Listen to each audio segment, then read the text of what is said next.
প্রিয় ভাই ও বোন, কি বলবো, লজ্জারও কথা, আবার না বললেও হয় না।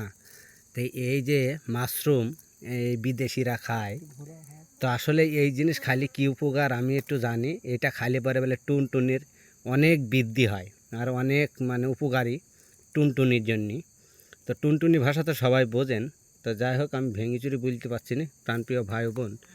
তো যাদের টুনটুনির সমস্যা তারা এই মাশরুম খাবেন, সিদ্ধ করে, সুন্দর করে হাফ সিদ্ধ করে খেতে পারলে মাশরুম।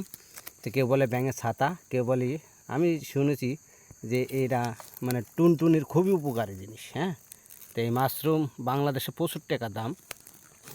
তো ভাই লজ্জার কোনো কারণ নেই, ঠিক আছে? আমি বলেছি বলে হয়তো আমাকে বেয়াদব ভাববেন, বেয়াদব ভাববেন না। রোগ তো রোগই, ঠিক আছে?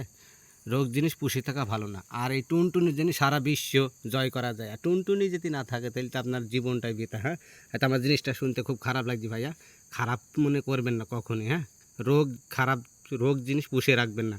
টুনটুনি সচল, সব সচল।